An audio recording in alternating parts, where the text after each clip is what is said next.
Hi, it's Grandpa from Grammy and Grandpa Read, and today we have a Scooby-Doo book. It's called Redbeard's Revenge, and it's by John Sazaklis and illustrated by Christian Cornia. It's a picture windows book. Oh, it's got chapters. Not too many, though. Chapter 1, Redbeard Appears. The Mystery Inc. gang pulled up to a huge mansion and piled out of the Mystery Machine. They had been called to Mr. Magnus, the shipping tycoon, to crack a case. A butler opened the huge door. They followed him into Magnus Manor. Mr. and Mrs. Magnus were in a state of shock. The cargo has been stolen from all his ships, Mrs. Magnus said. It was Redbeard, Mr. Magnus yelled. I saw him with my own eyes. Redbeard? Velma asked. The legendary pirate from hundreds of years ago? That would mean you saw a ghost, Fred said. Like, did he say a ghost? Shaggy asked Scooby-Doo. The gang went to the dock to investigate. A worker pointed out the ship that belonged to Mr. Magnus. We've got a job to do, Daphne said. Let's go. Just then, a mysterious fog rolled in. It covered the dock and made the ship hard to see. All of a sudden, the ship began to glow with an eerie light. The Mystery Inc. gang climbed aboard the empty ship. Thump, thump, thump. They heard the sound of a wooden leg. Suddenly, a scary-looking pirate appeared. Arrgh! Chapter 2, The Pesky Pirate. Zoinks! Shaggy shouted. Like it's Redbeard! And he's really real, Scooby-Doo said, panicked. The members of the Mystery Inc. ran away as fast as they could.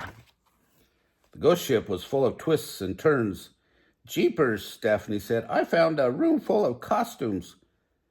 And weapons, added Fred. The gang dressed and grabbed some weapons. We are ready for that red-headed robber, Velma said.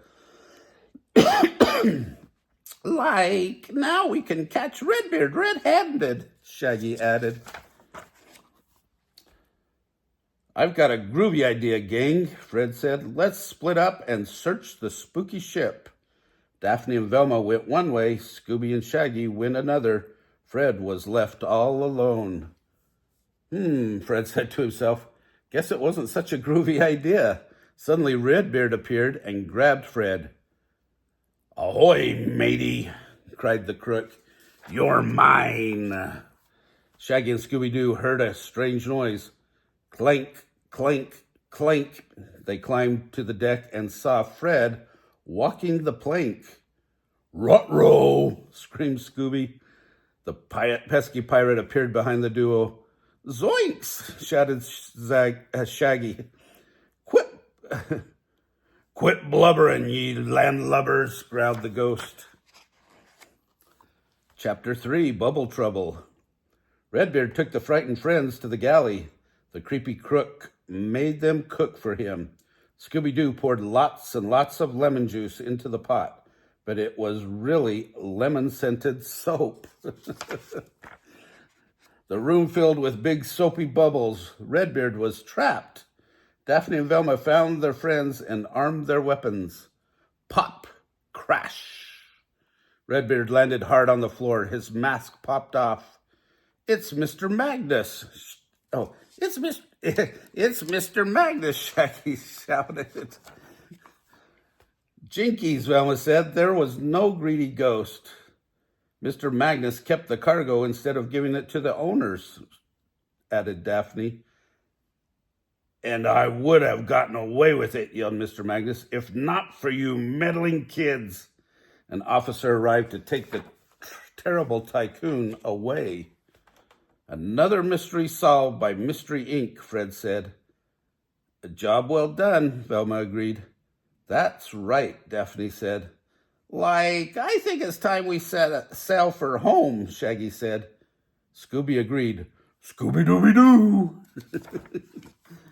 Oh, Mary. They're good at solving mysteries, aren't they? If you guys like this book, Smash the like button down below. Give us a big thumbs up. Subscribe to our channel of Grammy and Grandpa Read. Hit that subscribe button too. It's red. And watch the playlist for Scooby-Doo, or watch our playlist for dogs, or our playlist for pirates. Have a great day.